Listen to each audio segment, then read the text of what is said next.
मंगलम भगवान वीरो मंगलम गौतमो गणी मंगलम कुंद कुंदार्यो जैन धर्मोस्तु मंगलम सर्वमंगल मांगल्यम सर्वकल्याणकारकम प्रधानं सर्वधर्माणां जैनं जयतु शासनम्।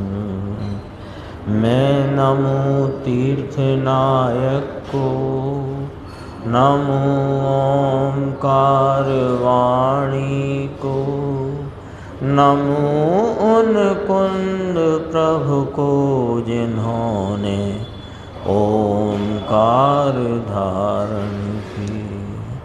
अहो उपकार जिनवर का, कुंद का दिव्य वाणी का, जिन कुंद ध्वनि दाता उनका हान स्वामी का। चिदानंदेक रूपाए जिनाए परमात्मने, परमात्म प्रकाशाए नित्यं सिद्धात्मने नमः।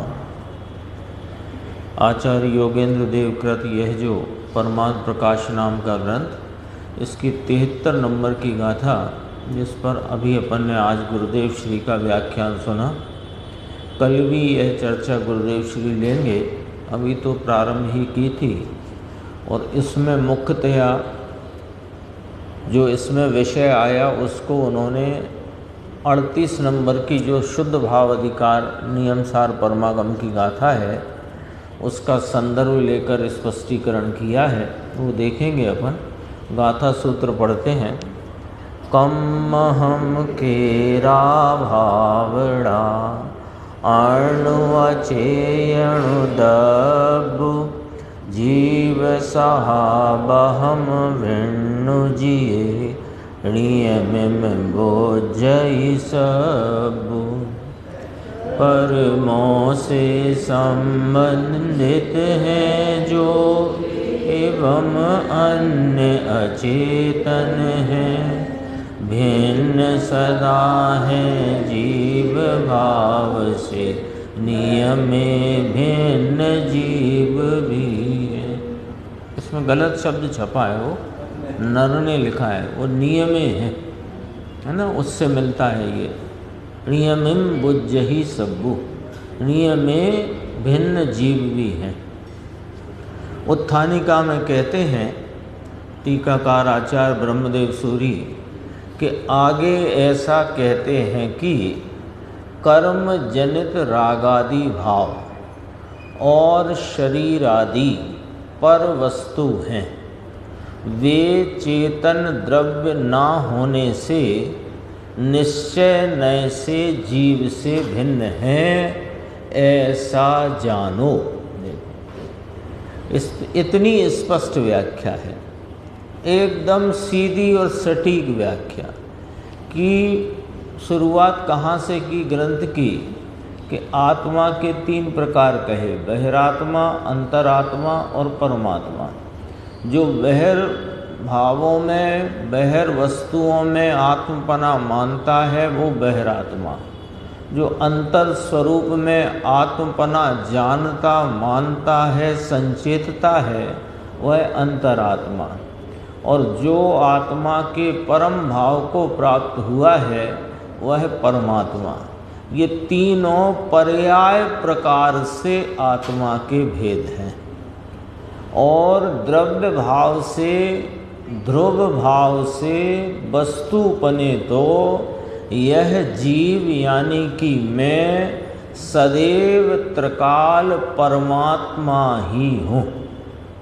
तो परमात्मा कौन है कि पर्याय में परमात्मा वे हैं जो अरिहंत सिद्ध अवस्था में विराजते हैं और स्वभाव से मैं परमात्मा हूँ।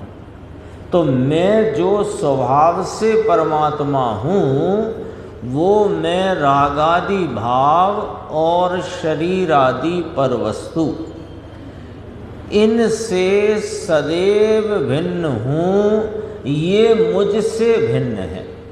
सूत्रकर्ता आचार्य ने कहा नियम से, आया है ना, नियम से भिन्न है। नियम से माने निश्चित ही वास्तव में यथार्थतया असलियत में ये रागादि भाव, शुभ अशुभ भाव, पुण्य पाप के भाव, कषाय की मंदता तीव्रता के भाव, ये और शरीर आदि पर वस्तुएं निश्चय से जीव से भिन्न हैं और जीव इनसे नियम से भिन्न है। ठीक है, तो अब यहाँ पर हेतु रखते हैं कि भिन्न क्यों कहा, कैसे करके आपने रागादि भाव यद्यपि कि जीव की पर्याय में उत्पन्न होता हुआ एक एक समय का भाव है, उसको आपने जीव से भिन्न क्यों कहा? कोई हेतु तो कहो, क्या कारण है कि जिस कारण से जीव के ही भाव को जीव से भिन्न कहा?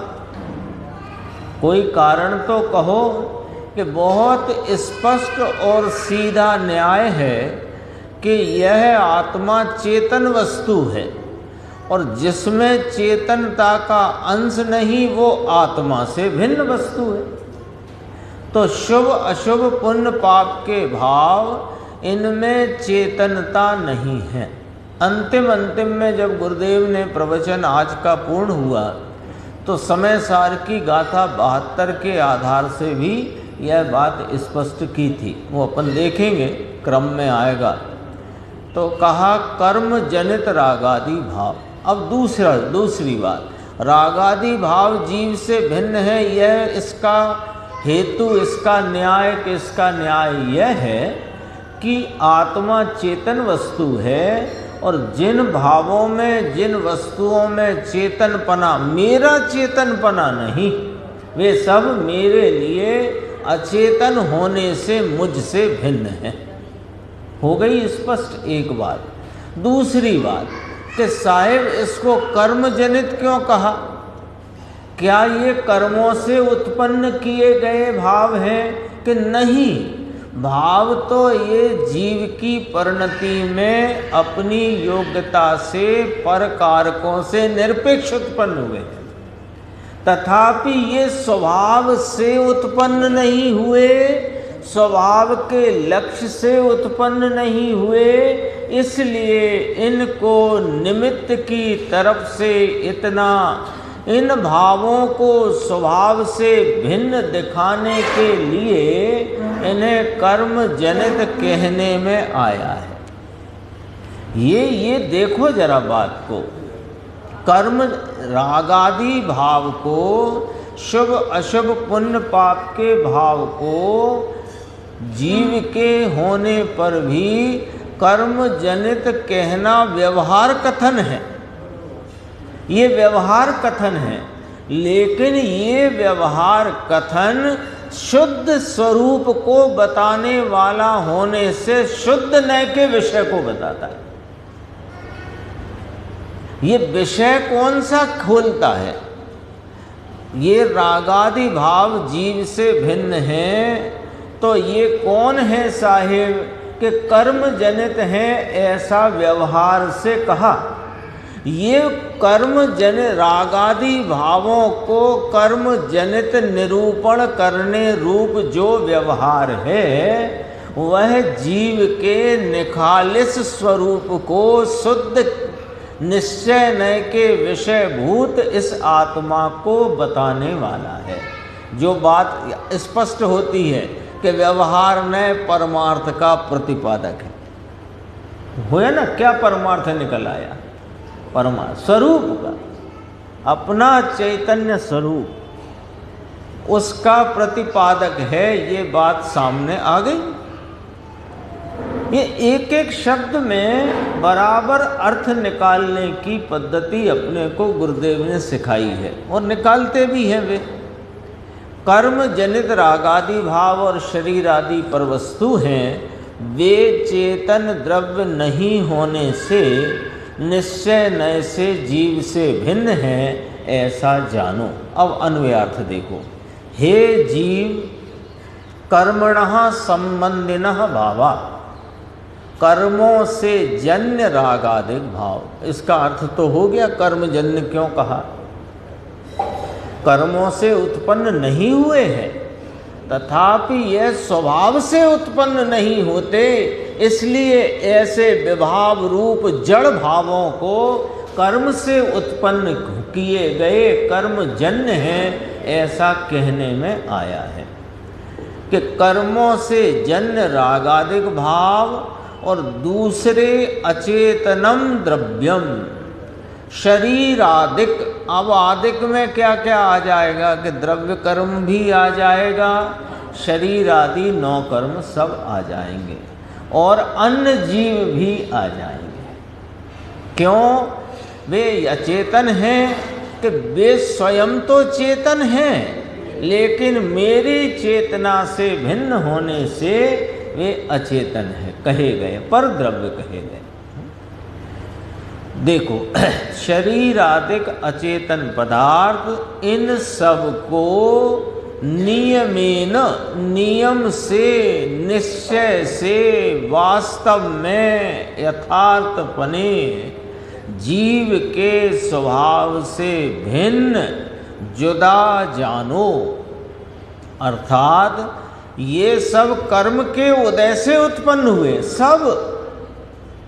सब।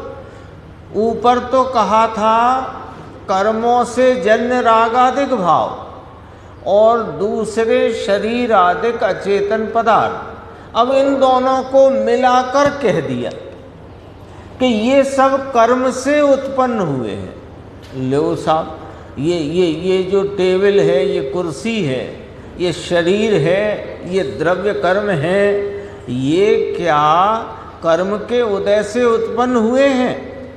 कि सुनो, ये सब जो तुम्हारे आसपास संयोग रूप से पहले में पहले शरीर और फिर स्त्री पुत्रादि धन संपत्ति धन धान्य जो कुछ भी है, वो सब कर्म के उदय के निमित्त से है।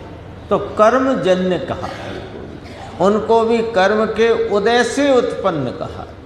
तो ये सब कर्म के उदय से उत्पन्न। अब देखो, बंटवारा करना ना भेद ज्ञान, तो भेद ज्ञान करने के लिए पहले 2 प्रकार भिन्न वस्तुओं के बताए, एक रागादिक भाव और एक शरीर आदि पर द्रव्य, ऐसे 2 करके बताए।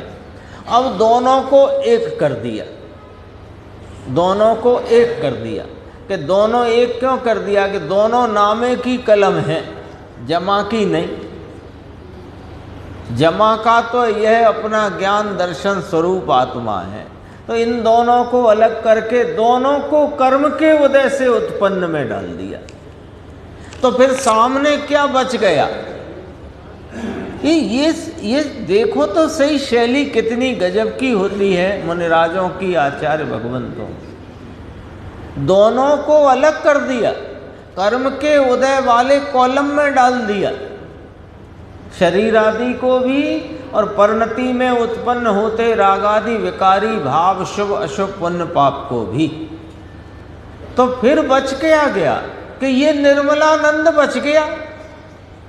और ये जो निर्मलानंद बच गया, ये मैं हूं, ये मुझसे भिन्न है। कब? कि सर्वदा, सदैव, सर्वत्र। आत्मा का स्वभाव निर्मल ज्ञान दर्शनमयी है, तो कैसे हैं? फिर ये यहाँ तक हो गया, भावार्थ कहेंगे। तो फिर उपादेय कौन रहा? ये पूरी चर्चा में 3 बिंदु आए।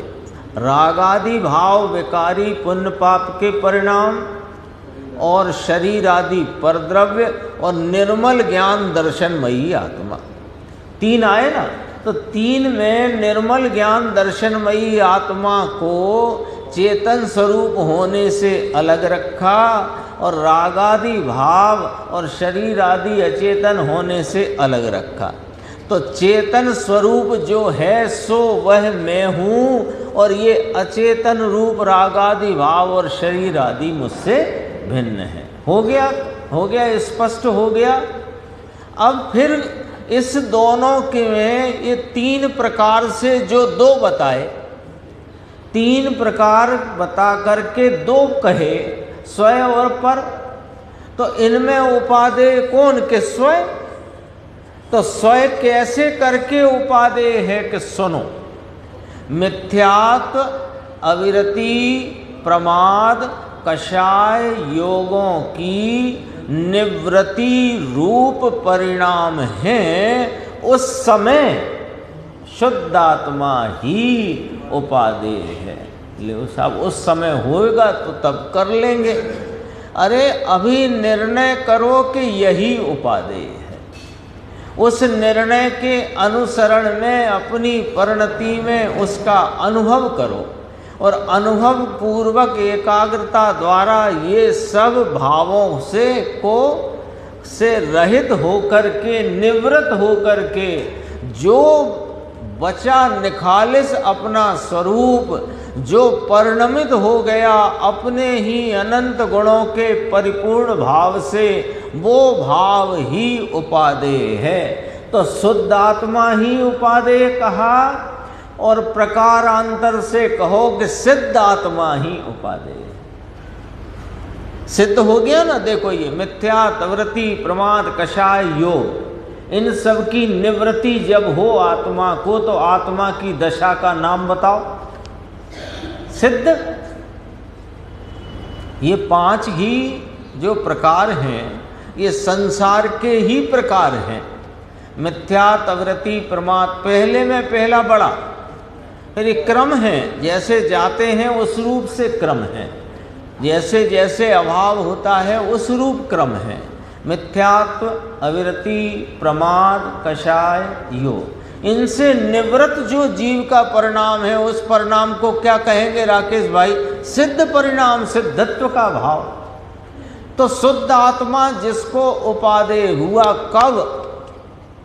कि जब, क्योंकि पूर्ण लाभ तो कब हुआ? कि सिद्धत्व में। तो पर्याय प्रकार से कहो सिद्धत्व उपादेय है और सिद्धत्व की पर्याय की उपादेयता हेतु यह परमात्मा, त्रिकाल परमात्मा उपादेय है, जो कि रागादिक भाव और शरीर आदि से सदैव भिन्न है। एक गाथा में कितना माल भर देते, बोलो। पूरा रास्ता दिखा दिया, पूरा रास्ता। कोई बहुत विकट जगह फंस गए हो और वहाँ से निकलने का रास्ता पूछते हों तो कोई बहुत ही संक्षेप में बता दे तो उसका उपकार कैसे भूल जाएगा कोई? तो अपन भी विकट वन में फंसे हैं ना। ये विकट वन है। इस विकट वन में फंसे हुए इस जीव को आचार्य भगवंत अत्यंत करुणा पूर्वक और टीकाकार आचार्य ब्रह्मदेव सूरी महाराज उनके इस वचनों को अत्यंत स्पष्टपने खुलासा करके हमको संक्षेप में बता दिया, भैया तुम कौन हो, तुम कौन नहीं, और जो तुम हो तुम्हें वही उपादेय है।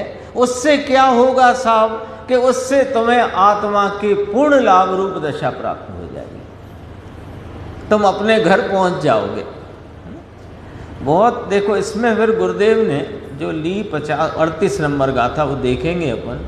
आगे ऐसा कहते हैं कि जो कर्म जनित रागादि भाव, देखो कर्म के निमित्त के संग से उत्पन्न हुए रागादि भाव और शरीर आदि पर वस्तु हैं, वे चेतन द्रव्य नहीं होने से वे चेतन द्रव्य नहीं। कौन चेतन द्रव्य नहीं? कि दया, दान, व्रत, भक्ति का राग वह चेतन द्रव्य नहीं।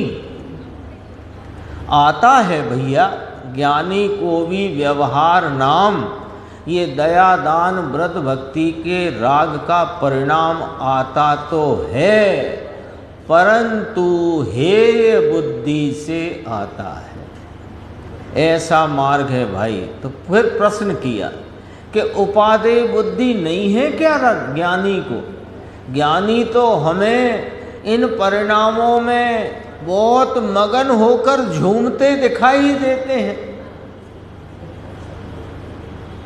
दया दान व्रत भक्ति के, है ना, कहते भी हैं कि ज्ञान भक्ति देखो तो ज्ञानियों की देखो।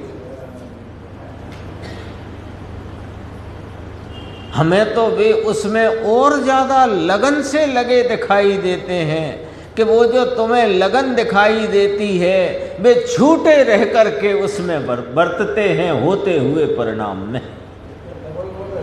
हैं? डबल ही है, डबल ही है। कैसे?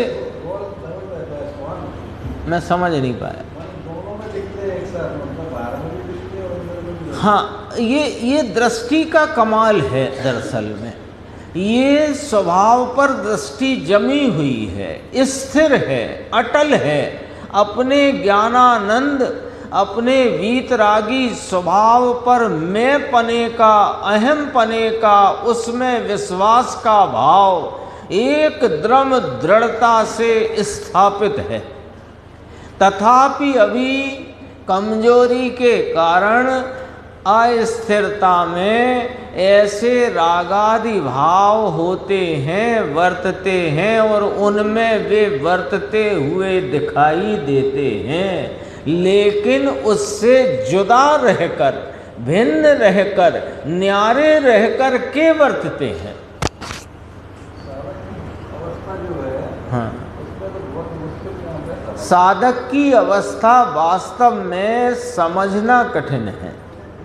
और सच्चाई ये है कि साधक की अवस्था में वर्तती हुई इस प्रकार की जो विचित्रता है, ये साधक होकर समझी जा सकती है। होती सहज होती है, पर होती कमजोरी से है। ये कोई उनका पुरुषार्थ का भाव नहीं है, ये पुरुषार्थ की हीनता का भाव है। सौधर्म इंद्र को पंच कल्याणक बनाने का जो भाव आता है वो उसके पुरुषार्थ की कमजोरी का भाव।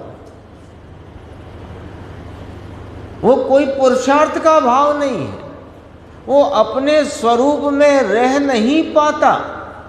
इतना अंतरंग पुरुषार्थ अभी उग्र नहीं है जैसा मुनिराजों को है। इसलिए वह अपने को लगे कि ये देखो जिन शासन का और जिनेंद्र परमात्मा का सच्चा भक्त है, तो भक्ति के भक्त के नाम पर सच्चा कहने में कोई दोष नहीं, सच्चा ही भक्त है। लेकिन उसकी भक्ति है वो दृष्टि अपेक्षा झूठी है और राग अपेक्षा सच्ची है। एक बार ऐसा प्रश्न हुआ कि ज्ञानी की परिणति में दृष्टि तो अपने स्वभाव पर अचल पने स्थिर है, स्थापित है, टिकी हुई है। कैसी टिकी है उसके लिए भी एक शब्द आया, त्राटक की भांति।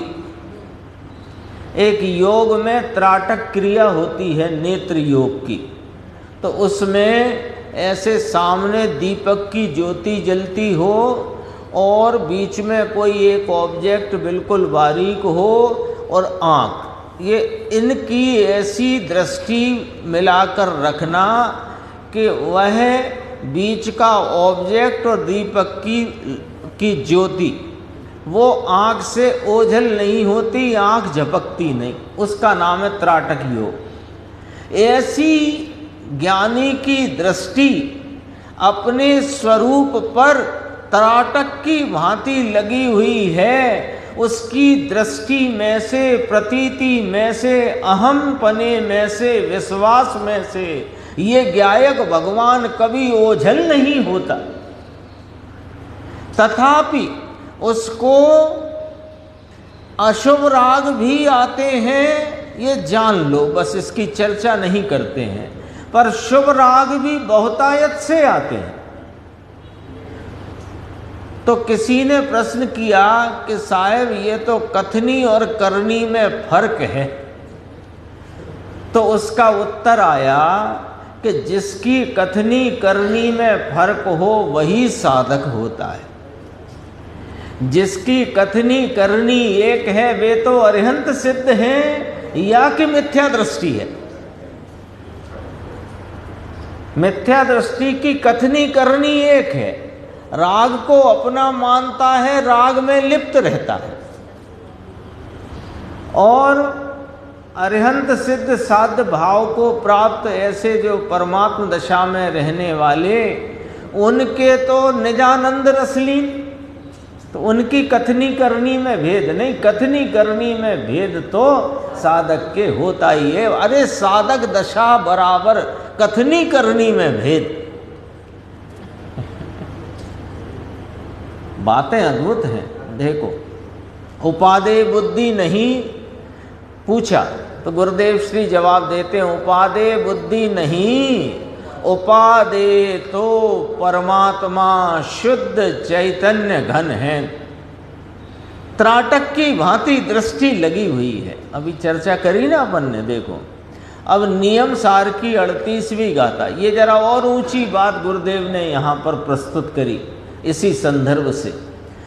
शुद्ध भाव अधिकार की गाथा, नियम सार की 38वीं गाथा में ऐसा कहा है कि केवल ज्ञान की पर्याय, संबर की पर्याय, निर्जरा की पर्याय, वह सब नाशवान है, इसलिए हे है।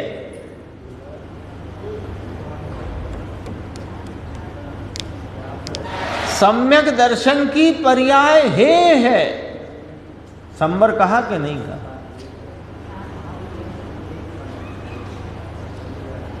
निर्जरा शुद्धता की वृद्धि, अशुद्धता के टलने रूप जो वीतरागता का वृद्धिंगत भाव निर्जरा।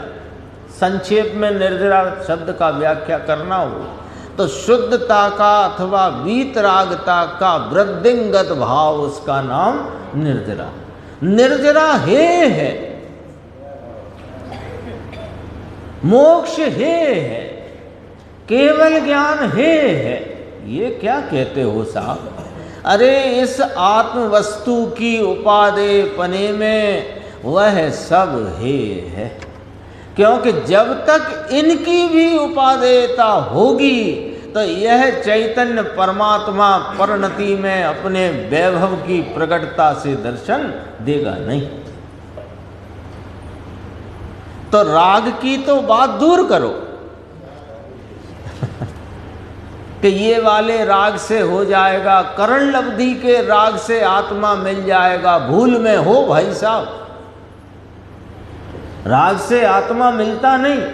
तो लिखा है करणानि योग के ग्रंथों में कि करण लब्धि पूर्वक सम्यक दर्शन की प्राप्ति होती है। तुम्हें अर्थ ही नहीं समझ में आया।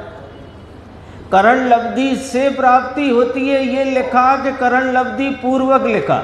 पूर्वक माने पहले करण लब्धि के परिणाम जो होते हैं वे भी नष्ट हो जाते हैं, तब सम्यक दर्शन की प्राप्ति होती है। अरे सम्यक दर्शन की चाहना वाले को सम्यक दर्शन नहीं होता। शुद्धात्मा के वांछक को पर सम्यक दर्शन प्रकट हो जाता है। ये मामला जिन शासन का थोड़ा अद्भुत है ना। जैसी अपनी बुद्धि लौकिक रूपता से लौकिक कार्यों के लिए लौकिकता के संबंध में वर्तती है, उससे ये मामला उलट है। क्योंकि ये यदि उससे उलट नहीं हो तो ये तो फिर लोक में ही डाले रखेगा। भाई जो पागलपने का कार्य हो तो उसमें होशियारी का कार्य अलग होगा कि नहीं होगा? अब तुम पागलपने की बुद्धि रखकर पागलपंती में ही सोचो कि इसमें ही कोई होशियारी निकल आए तो तुम मूर्ख ही हो। लॉजिक है। देखो अब देखो इसी की नीचे खुलासा। जीवादि सात तत्व मूल पाठ है। आचार्य कुंद कुंद देव की मूल सूत्र रूप गाथा है। जीवादि बहित तच्चम हेयम उपादेयम अपनो अप्पा। संबर, निर्जरा और मोक्ष, आश्रम, पुण्य, पाप और बंध वह तो हैं ही, परंतु संवर, निर्जरा और मोक्ष यानी ये मोक्ष का मार्ग और मोक्ष पर्याय स्वरूप है, इसलिए हे है। भगवान तेरे द्रव्य का क्या महात्म है, जिसके समक्ष केवल ज्ञान भी है। भाई ये बातें जो आचार्य भगवंतों ने कहीं, गुरुदेव ने उसकी परत दर परत खोलकर अपने सामने रखी। ये बातें वैसी हैं कि ये जैसे कि घुड़सवार कमर सीधी रख कर के घोड़े की सवारी करता है, ढीला ढाला बैठा हो तो घोड़ा उसको पटक दे, अन्यथा अस्थि पंजर ढीले कर दे। तो इसलिए ये जो जिनेंद्र परमात्मा के द्वारा कहा हुआ 6 द्रव्य 7 तत्व का स्वरूप है और उसमें अपने स्वरूप को प्राप्त करने की कला और पूर्णता के प्राप्त करने के मार्ग का निरूपण है, उसको सुनने के लिए जरा ऊंचाई पर मतलब जहाँ ये शुभ अशुभ में भेद करने की बातें होती हैं, अशुभ बुरा है, शुभ अच्छा है, ये बातें होती हैं, इस वाले तल से ऊपर आकर के सुनो। वहां बैठकर सुनोगे तो तुम्हें ये बातें कुछ पल्ले ही नहीं पड़ेंगी, तुम्हें बहुत अटपटी नहीं महा अटपटी लगेंगी कि यह शुद्धात्मा में विद्यमान विराजमान चैतन्य भगवान अभी के अभी यहाँ के यहाँ वह तत्व हूं जिसके सामने केवल ज्ञान है। बोलो, अब ये बात सुनने के लिए कलेजा भी बड़ा चाहिए और वह स्तर भी चाहिए सुनने का। जहाँ तुम अभी दया दान अच्छा और विषय भोग बुरे उसी कथा में पड़े हो तो ये बात तुमको कहाँ समझ आएगी भाई। तुम्हें सुनते ही एकदम ऐसा लगेगा ये कैसी बातें करते हैं, अरे बात ही ऐसी है, कैसी क्या करते हैं, ऐसी ही है, ऐसी करते हैं।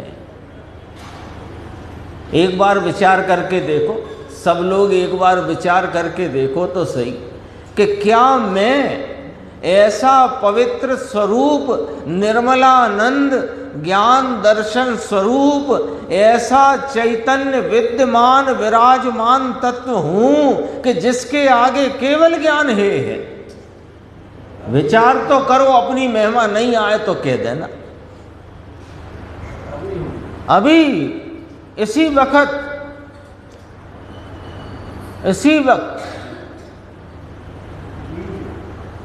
देखो क्या आचार्य भगवंतों की बातें हैं, समझ में आया। इसको परद्रव्य कहा है, केवल ज्ञान को परद्रव्य कहा, निर्जरा को परद्रव्य कहा, संबर को परद्रव्य कहा। पुण्य पाप की बात छोड़ दो, आश्रम बंद की छोड़ दो, उसकी बात तो यहां इसलिए नहीं कर रहे, उससे तो ऊपर बैठ करके सुन रहे हैं अपन। परद्रव्य क्यों कहा, इसकी चर्चा अनेक बार आ गई है, पुनः प्रासंगिक है तो याद करना चाहिए। जिस प्रकार पर द्रव्य के लक्ष्य से नवीन निर्मलता की पर्याय उत्पन्न हो सकती नहीं, उसी प्रकार यह केवल ज्ञान आदि पर्यायों के लक्ष्य से नवीन निर्मलता की उत्पत्ति नहीं होती, अपितु राग विकल्प की उत्पत्ति होती है। इसलिए ये आश्रय के हेतु है। प्रकट करने योग उपादेय है, वो बात वो पिछले कोर्स की थी, वो स्कूल की बात है, ये कॉलेज की बात है। संबर एक देश प्रकट करने योग, संबर निद्रा एक देश प्रकट करने योग, मोक्ष पूर्ण प्रकट करने, स्कूल की बात, स्कूल की, ये कॉलेज की बात है। कब तक स्कूल में पढ़ोगे? कोई बच्चा 20 साल तक स्कूल में पढ़े तो क्या कहोगे आप उससे? 12 साल होते हैं स्कूल के, 20 साल 25 साल स्कूल में ही पढ़ा है, तो उस बच्चे के संबंध में आपका क्या विचार है? तो अपने संबंध में भी सोचो। यही पढ़ते रहे जिंदगी भर, संबंध निर्जरा एक देश प्रकट करने योग्य उपादेय, मोक्ष पूर्ण प्रकट करने योग्य उपादेय। फिर इनकी उपादेयता किसकी उपादेयता में है, वहां तक ना पहुंचे। ये प्रकट करने योग्य उपादेय जो कहे, उनकी प्रकटता के लिए कौन उपादेय है, वहां तक कौन पहुंचेगा? तुम ही पहुंचोगे तभी होगा। बात कड़क है लेकिन मुद्दे की है। कलश में ऐसा लिया, सर्व तत्वों में जो एक सार है, जो समस्त नष्ट होने योग्य भावों से दूर है। ये कलश टीका में से बात आई है। सर्व तत्वों में जो एक सार है, भाजरा हुजूर विद्यमान अपना चैतन्य, निर्मलानंद ज्ञान स्वरूपी चैतन्य भगवान महाप्रभु तत्व, जो समस्त नष्ट होने वाले भावों से दूर है। मोक्ष नष्ट हो जाता है, क्योंकि मोक्ष एक समय की पर्याय है। केवल ज्ञान नष्ट हो जाता है। कैसे हो जाता है? वो तो अनंत काल तक रहता है, तो वही का वही रहता है कि वैसे का वैसा रहता है? फर्क आया कि नहीं आया? वही का वही रहता है कि वैसे का वैसा रहता है? वैसे का वैसा नया नया नया नया, लेकिन वह का वही तो नहीं होता ना। केवल ज्ञान की पर्याय से भगवान आत्मा दूर है। यहां हम हिसाब लगा रहे हैं कि केवल ज्ञान की पर्याय हमसे कितनी दूर है। तो वो तो पर्याय लगा रही है, हिसाब पर्याय का, पर मैं पर्याय मात्र से न्यारा एक रूप ध्रुव ज्ञायक तत्व हूं। मैं तो सदा केवल ज्ञान से दूर हूं। अब देखो, बातें तो ये थोड़े सुनने की हैं, तो सुनने में आ रही हैं, मिल रही हैं सुनने अपने को, लेकिन ये तो वैसी घुड़सवारी वाली बात है, कमर सीधी रख के ही बैठना पड़ेगा, ढीले ढाले का काम नहीं है। देखो, बहुत गजब की बातें हैं। जिसका ध्रुव रूप त्रिकाल, वह परमात्मा अपना स्वरूप, वह केवल ज्ञान की पर्याय से दूर है। दूर का अर्थ क्या? एक समय की पर्याय से भिन्न यह चीज अपनी कायमी त्रिकाली अनादि अनंत ध्रुव स्वरूप विद्यमान है। समझ में आया? ये दूर की बहुत व्याख्या हुई थी मुंबई में, वहाँ घाट के ऊपर में चलाया था गुरुदेव ने। फिर और थोड़ा सा देखो, एक सार भगवान तत्व चैतन्य मूर्ति। कौन की बात चल रही है चंद्रेश भाई? मेरी बात चल रही है। जब भी सुनो तो अपनी करके सुनो, जब भी पढ़ो तो अपनी करके पढ़ो। अपनी बात है, भगवान की बात है कि भगवान की बात नहीं, भगवान की कही हुई मेरी बात है। एक सार भगवान तत्व चैतन्य मूर्ति नित्यानंद प्रभु, निर्विकल्प शांत का कंद, आत्मा का आनंद का कंद प्रभु, एक ही उपादेय है, समस्त नष्ट होने योग्य भावों से दूर है। ये शुद्धात्मा जयवंत है। अब देखो इसका खुलासा। ऐसा कहकर क्या कहा? यह शुद्धात्मा जयवंत है, ऐसा कहकर क्या कहा? कि हमारी पर्याय में शुद्धात्मा जयवंत वर्तता है। शुद्ध जयवंत वर्तता है ऐसा कथन भाषा मात्र नहीं, परंतु हमारी पर्याय में त्रिकाल जयवंत वर्तता है ऐसा अनुभव हो गया है। ऐसा हमको इस शुद्धात्मा का अंतरंग में स्वाद रूप भाव आस्वादन में आ गया, संचेतन में आ गया है, और उसमें हमारी प्रतीति ने कब्जा कर लिया है। देखो अनुभव में आ गया, उसका अर्थ नीचे देखना, जो पिंक कलर का दिख रहा होगा आपको। भगवान पूर्णानंद के नाथ की अस्थि का स्वीकार हमारी पर्याय में हो गया, अनुभव में आ गया है। हमारी पर्याय संवर निर्जरा है। कभी कभी ऐसे सोचना चाहिए कि जो बात यहाँ आ रही है गुरुदेव श्री के द्वारा आचार्य भगवंतों की कथनी की खुलासा में, वो बात हमें जच रही है कि नहीं जच रही, ऐसे विचार भी करना चाहिए। ऐसा नहीं कि यहाँ बराबर बराबर बराबर और बाद में सब बराबर, ऐसा नहीं। विचार करना चाहिए कि ये केवल ज्ञान की पर्याय से चैतन्य आत्मा दूर है, इसका अर्थ क्या हो सकता है और क्या कहा, हमें जचता है कि नहीं जचता है। देखो अपने को जचाए बिना तो कुछ होना नहीं है ना। आप और हम दोनों ज्वेलरी की दुकान पे गए खरीदना, आपको माल आपको देना है।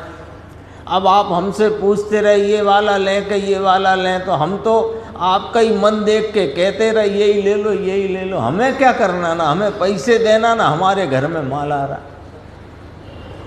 तो ऐसे बनकर सुनने से कोई फायदा नहीं है। माल अपने को चाहिए तो अपने को निर्णय करना पड़ेगा कि आज हम 2 लाख 4 लाख की रकम ले रहे हैं, तो इसमें यही लेना चाहिए कि नहीं लेना चाहिए। निर्णय कौन करता है वहाँ, बगल वाला ग्राहक कि आप? यहाँ आपके बगल वाला श्रोता करे कि आप? देखो जिम्मेदारी तो लेना पड़ेगी, कंधों पर ये बात की जिम्मेदारी लेना पड़ेगी। देखो उस पर्याय में द्रव्य ध्यान में आ गया है, उसका परम अस्तित्व, परम महात्म, परम ज्ञायक भाव की अचिंत शक्ति, यह सब हमारी पर्याय में उसका अस्तित्व आ गया है। तो हम ऐसा कहते हैं कि यह अस्तित्व जयवंत वर्तता है, ये शुद्धात्मा यहाँ जयवंत वर्तता है। तुम तो अभी 2 घंटे बाद तो भोजन मांगने लग जाते हो। तुम्हारे शुद्धात्मा जयवंत वर्तता है कि भोजन मांगता है वो मैं ही हूँ ही नहीं। जब मैं केवल ज्ञान की पर्याय से दूर रहा हुआ चैतन्य महाचैतन्य प्रभु हूँ। थोड़ी बात को बहुत गंभीरता से ये देखो, इसमें फिर बात आई 377 पेज, एक पंक्ति, निर्विकल्प दृष्टि के काल में वही उपादेय हो जाता है। वह जो शुद्धात्मा जयवंत वर्तता है, कैसे वर्तता है कि अनुभव के द्वारा। तो अनुभव कैसे होता है कि निर्विकल्प दृष्टि के काल में वही उपादेय हो जाता है। आगे की बात पढ़ना है, उस काल में पर्याय उपादेय नहीं रहती। केवल ज्ञान की, मोक्ष की, पूर्णता की, सिद्ध की, सम्यक दर्शन की, ज्ञान चारित्र की कोई पर्याय नहीं, इनकार है। ये थोड़ी सी बात आई थी, ये पढ़ लेते हैं बस, फिर आज तो इतना ही विषय आया है, कल चलेगा इसका 73 का विषय। देखो थोड़ा देखना, ये बात भी समझने जैसी है।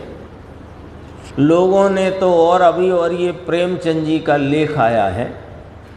प्रेमचंद जी ने अपने लेख में लिखा है कि ज्ञानी धर्मात्मा को विशेष पुण्य होता है। समकृति का पुण्य चमत्कारी पुण्य है ना। जरा समझना, इसके अर्थ की गहराई समझना। अपन भी शास्त्र के अभ्यास या पढ़ करके अपन भी ये बात बोलते रहते हैं कि ज्ञानी का तो सातिशय पुण्य है। ज्ञानी के पुण्य की बात क्या कहना, ज्ञानी का पुण्य तो सातिशय पुण्य है। चमत्कारी कहो कि सातिशय कहो, एक ही बात है। समकिति का पुण्य चमत्कारी पुण्य है, परंतु भैया उसमें क्या हुआ? तुझे पुण्य की प्राप्ति के लिए सम्यक दर्शन चाहिए क्या? जब ये कहा कि समकिति का पुण्य चमत्कारी है, सातिशय है, कोई अलग जाति का है, तो ऐसे पुण्य के लिए भैया समकित कर लो, अपन तो होने वाला नहीं है। तुम भले ख्याली पुलाव बनाओ। देखो, यदि वह पुण्य चमत्कारी भी है तो उसमें क्या हुआ? तीर्थंकर प्रकृति बंधे तो भी क्या हुआ? इससे ज्यादा चमत्कारी क्या कहोगे? क्योंकि तीर्थंकर प्रकृति का बंध सम्यक दर्शन के पूर्व किसी को होता ही नहीं। यह वैसा भाव है, ये उस जाति का शुभ भाव है, और उस शुभ भाव के निमित्त से जो तीर्थंकर प्रकृति का बंध होता है, वैसा शुभ भाव ज्ञानी को ही होता है, अज्ञानी को नहीं। ये वस्तु स्वरूप की व्यवस्था है। लेकिन अब अपनी बात करें, उससे तुझे क्या? ये तो एक सिद्धांत की बात, व्यवस्था की बात अपन ने समझी कि जिस शुभ भाव से तीर्थंकर प्रकृति का बंध हो, जिसके निमित्त से, ऐसा शुभ भाव ज्ञानी के सिवाय किसी को नहीं होता, अज्ञानी को होता ही नहीं। ये तो वस्तु की व्यवस्था है, ऐसा ही बंध आदि का स्वरूप है। लेकिन इससे तुम्हें क्या? प्रश्न अपना तो यहां खड़ा है, अपने को क्या फायदा है? देखो, तीर्थंकर प्रकृति हो तो भी क्या, उसमें क्या आत्मा को लाभ है? जिस भाव से तीर्थंकर गोत्र बंधे वह भाव तो राग है, और प्रकृति बंध गई तीर्थंकर की, उससे आत्मा को लाभ है? वह तो जड़ है। जो तीर्थंकर प्रकृति बंधी है, बंध रही है, मान लो उदाहरण के लिए राजा श्रेणिक के जीव को, जो अब भविष्य में तीर्थंकर होने वाले हैं, तो उनको अभी भी तीर्थंकर प्रकृति का बंध चल रहा है। वो जो बंध हो रहा है वो चेतन है कि अचेतन है? बोलो, एक एक चीज नक्की करेंगे। प्रकृति बंधी, वह तो जड़ है, और जड़ से इस चेतन को क्या लाभ है? और उससे आत्मा को क्या? वह तो जब शुभ राग, जिसके कारण माने जिसके निमित्त से तीर्थंकर गोत्र बंधा था, उस राग का नाश करके जब केवल ज्ञान प्रकट हुआ। केवल ज्ञान कब प्रकट हुआ मुकेश भाई? जब बीत राग हो गया, तब जब राग के को वेदने से, भोगने से असमर्थ हो गया है। अब वो राग वेदने की सामर्थ्य ही नहीं बची है। तब तीर्थंकर प्रकृति का उदय आकर समूह शरण आदि बनते हैं। उसमें आत्मा को क्या? वहां 13वें गुणस्थान में समूह शरण तीर्थंकर प्रकृति का उदय आता है। तो तेरे क्या? जब बंधी थी तब भाव आत्मा से पतित करने वाला था। जिस भाव से तीर्थंकर प्रकृति का बंध पड़ा, जैसे 16 कारण भावना कहते हैं, वे उन भावों से बताओ तुमने तब आनंद भोगा था कि आकुलता? तो तब भी आकुलता भोगी थी, और उदय में आएगी तब तुम आकुलता से रहित पूर्ण निराकुल भाव में होगे। तो उस उदय, उस बंध का तुम्हें क्या? नीचे लिया, गुरुदेव ने आगे लिया, सोडस तीर्थंकर भावना भाए, तीर्थंकर पद पाए प्रसन्न प्रसन्न हो जाता है। फिर पांडव का उदाहरण भी लिया था, और एक बात आई थी, सबको ख्याल में है, पर लेकिन उसकी भयावहता बताने को मैं याद कराता हूँ। 33 सागर की सरवार सिद्धि की आयु, एक सागर में 10 कोड़ा कोड़ी पल्योपम, और एक पल्ल के असंख्यवे भाग में अरब बरस।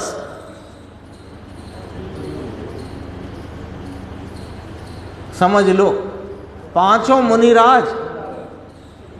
मुनिराज आत्मा की उग्र आराधना में तल्लीन थे। 3 ने तत्क्षण ही साधि अनंत सुख की दशा को प्राप्त किया, और 2 एक छोटे से विकल्प में 33 सागर तो सर्वार सिद्धि के, और 1 भव फिर मनुष्य का, जितना भी होए, और 1 सागर 10 करोड़ गुणा 10 करोड़ पल्य, और 1 पल्य का असंख्यातवा भाग बराबर अरबों बरस। बताओ, ये राग जो संसार में प्रवेश कराए उसे कौन भला कहे, कौन उसे सुशील कहे? तो उन्हें कोई पाप का राग आया था क्या? नकुल सहदेव को पाप रूप राग तो नहीं था ना। कौन सा राग था? शुभ राग ही था ना। उसका ही फल ये है। देखो, अंत में गुरुदेव ने कहा था, संक्षेप में लेते हैं। देखो, समय सार की 72 गाथा, एकदम जहाँ प्रवचन पूर्ण हुआ आज का। पुण्य पाप आश्रव व असुचि है, भगवान आत्मा पवित्र अत्यंत पवित्र है। पुण्य के भाव वे जड़ हैं, आश्रव जड़ है, क्योंकि वह अपने को नहीं जानता। जो पहले बात शुरू करी थी वही बात, दूसरे के द्वारा जानने में आता है, इसलिए जड़ है। ल्यो शुभ भाव को जड़ कहा। भगवान विज्ञान घन है, ऐसा भेद ज्ञान करना। फिर कहा विशेष आएगा। अपन चलते हैं ज्ञान गोष्ठी में। छोटे छोटे 2-3 प्रश्न हैं और जल्दी से देखते हैं। 630 नंबर, ये जो कल आई थी ना बात कि धर्म अर्थ काम और मोक्ष उसे देव देता है, क्योंकि जिसके पास होता है वह देता है। तो कहा यह सब निमित्त से व्यवहार का कथन है। फिर अगला प्रश्न आया, ये तो ठीक है, आपने कहा कि ये निमित्त से व्यवहार का कथन है, क्या भगवान के पास से ये सब मिल जाता है? अभी प्रश्न उत्तर सुनने पर भी पूरा नहीं हुआ, क्योंकि व्यवहार और निमित्त की क्या बात है ये इसके ख्याल में आई नहीं। तो फिर पूछ बैठे कि ये तो ठीक, भगवान के पास से क्या ये सब धर्म अर्थ काम मोक्ष मिल जाता है? देखो, अपन सब आते हैं, कोई भगवान से मोक्ष मांगता है, कोई धन संपत्ति मांगता है, कोई शांति मांगता है, तो ये मिल जाता होगा उनसे? उत्तर देखो क्या है। जिसको काम और अर्थ की स्पृहा है, इच्छा है, अभिलाषा है, भावना है, उसको मिलता नहीं। परंतु जिसको आत्मा के हित की भावना है, तुमने भगवान के पास आने की बात कही, इसलिए ये बात सामने आती है कि जिसको आत्मा के हित की भावना है, उसको आत्मा के हित रूप परिणमन होने पर साथ में पुण्य बंधता है। उसका फल देवादिक गतियाँ, कामा है ना, काम माने अनुकूल सामग्री रूप देव गति इत्यादि। अर्थ माने धन संपत्ति। तो काम और अर्थ की जिसको इच्छा, अभिलाषा, स्पृहा, वांछा है, उसे नहीं मिलता। वास्तव में तो जिसको आत्मा के हित की भावना है, तो सच्चाई तो ये है कि जिसने अपने हितरूपता को प्राप्त किया है, उसको साथ में पुण्य बंधता है और उसका फल मिलता है। ये बात समझाई है। अपना आता ना मंगलाचरण, ओमकारा, क्या वो, कामदम मोक्षदम चेत ओमकाराय नमो नमः। कामदम माने स्वर्ग आदि। तो स्वर्ग आदि के लिए भगवान को पूजा करते हैं कि ना? ना, भगवान की पूजा तो भगवान से अपने स्वरूप को जानने के हेतु से, और जान लिया है तो उनके प्रति भक्ति आ रही है, इस हेतु से की जाती है। इसमें जो पुण्य बन जाता है, जिसको छठवीं गाथा है शायद प्रवचन सार की, नंबर नहीं मेरा गलत होगा तो, उसमें कहा ना कि यदि चारित्र पूर्ण नहीं हो तो स्वर्गाधिक वैभव क्लेश को भोगता है, भोगता हुआ मोक्ष को पाता है। बस ये वाली बात है ना। उसका फल मिलता है। कैसा फल मिलता है कि कोई यदि चारित्र की पूर्णता के भाव में परिणमित हो जाता है तो उसी भव से मोक्ष की प्राप्ति होती है, और चारित्र यदि अपूर्ण रह जाता है तो स्वर्गाधिक में जाकर, जैसे अभी अपनी नकुल सहदेव की बात करी, वे वहाँ गए हैं स्वर्ग में, कामदम, आएंगे मनुष्य में, फिर मोक्षदम, ऐसा करके 631।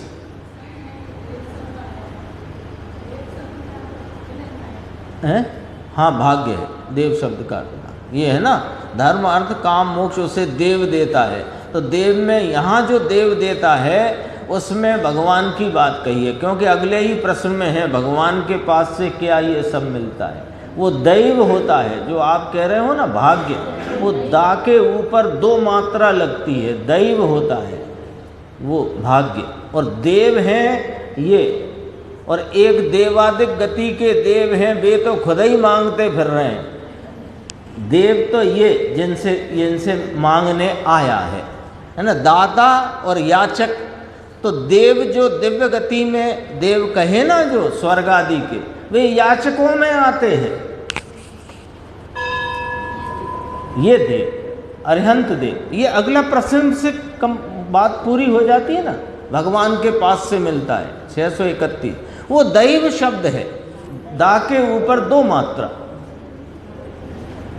631 व्रत तप त्याग के शुभ भाव से आत्मा का मेल निकल जाता है क्या? प्रश्न है, देखो ख्याल में आई बात। अब मुझे ये प्रश्न पे हंसी आई। क्यों आई? आत्मा में मेल है ही नहीं तो निकल जाता है। अब रही बात पर्याय में मेल की, तो पर्याय का मेल शुभ भाव के मेल से कैसे निकलेगा? ये खुद ही मेल है।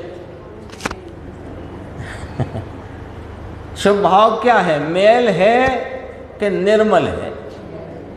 तो मेल से मेल कैसे निकलेगा? वो तो खुद ही मेल है, खुद ही चढ़ता जाएगा।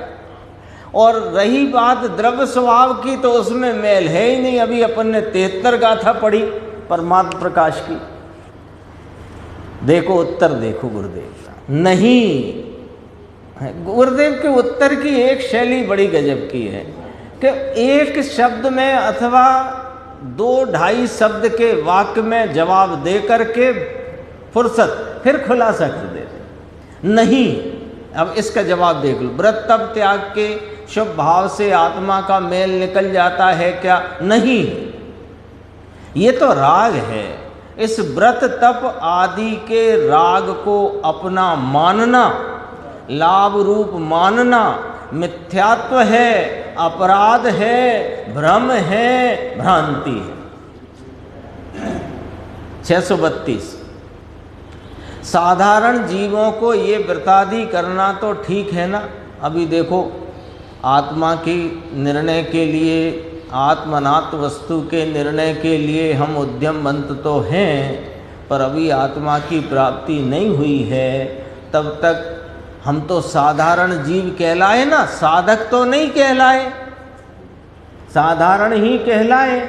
तो साधारण जीवों को ये व्रतादि करना तो ठीक है ना? प्रश्न पूछा गया है कि जब तक प्राप्ति नहीं हुई, इस आत्मा के आनंद के भाव का संचेतन नहीं हुआ, प्रतीति नहीं हुई, मोक्ष मार्ग का उद्घाटन मुहूर्त नहीं हुआ, तब तक तो व्रतादि करना ठीक है ना। तब तक क्या करें? व्रतादि करें। तो कहा कि साधारण जीवों के लिए भी यह व्रतादि के शुभ भाव धर्म नहीं है। इनसे जन्म मरण का अंत नहीं आता। सावधानी से सुनना। धर्म तो ना साधारण जीवों के लिए भी, देखो यशवंत भाई, भी लगाए ना, तो भी माने ज्ञानी को भी, और जो अभी इस मार्ग पर आने के लिए प्रयत्नशील हैं उनको भी, और दूसरों की तो बात यहाँ करी नहीं, दो की करी, जो प्रयत्नशील हैं और जो मोक्ष मार्ग में वर्तते हैं, तो दोनों में भी में दोनों ले लो। तो साधारण जीवों के लिए भी और साधक जीवों के लिए भी यह व्रतादि के शुभ भाव धर्म नहीं है, इनसे जन्म मरण का अंत नहीं आता, और इनमें लाभ बुद्धि की जाए तो जन्म मरण बढ़ता है। ये वाला राग, व्रतादि का राग, ये जो कोई सा भी व्रत, छोटा व्रत बड़ा व्रत, उनका राग ठीक है, अभी अपन मान तो रहे हैं कि इनसे कोई धर्म नहीं हो रहा, लेकिन जब तक नहीं हुआ तब तक यही करना ठीक है, इतना तो लाभ मान लो। एक दूसरा और याद आया कि लाभ नहीं है तो नुकसान भी तो नहीं है, ये भी लाभ मानने का प्रकारांतर है, समझ लेना बात को। हाँ, बिना लाभ के कुछ नहीं करता, बिना लाभ के तो एक कदम नहीं चलता। ये लाभ तो नहीं है, समझ लिया है, पर नुकसान भी नहीं है, ऐसा ये भी लाभ पने का प्रकारांतर है। तो लाभ बुद्धि की जाए तो जन्म मरण बढ़ता है, धर्म तो एकमात्र वीतराग भाव ही है। संक्षेप में नीचे की 3 लाइन जल्दी से। आत्मा कौन है और क्या कर सकता है तथा उसका स्वरूप क्या है, यह सब समझने का अभ्यास प्रथम करो और उसके द्वारा आत्मज्ञान होता है। देखो, अब पूछा था तो उनने स्पष्टीकरण कर दिया। ये पैराग्राफ हर पुस्तक में नहीं दिया है, ऐसा यहाँ फुटनोट है मेरे पास जो है। आत्मा कौन है, अब देखो मार्ग सच धीरे से बता देते हैं और संक्षेप में। आत्मा कौन है, क्या कर सकता है, उसका स्वरूप क्या है, यह सब समझने का अभ्यास पहले करो, उससे तुम्हें आत्मज्ञान होता है। स्वरूप संचेतन होता है, प्रतीति होती है, तत्पश्चात व्रतादि का विकल्प आता है, वो भी करने की जरूरत नहीं है, आता है। आत्मा को समझे बिना यदि व्रतादि क्रिया, देख लो बिल्कुल साफ सुथरी बात है यशवंत भाई, देख लो। आत्मा को समझे बिना यदि व्रतादि क्रिया लाभ बुद्धि से की जाए तो मिथ्यात्व की पुष्टि होती है। शेष चर्चा आगे के साथ।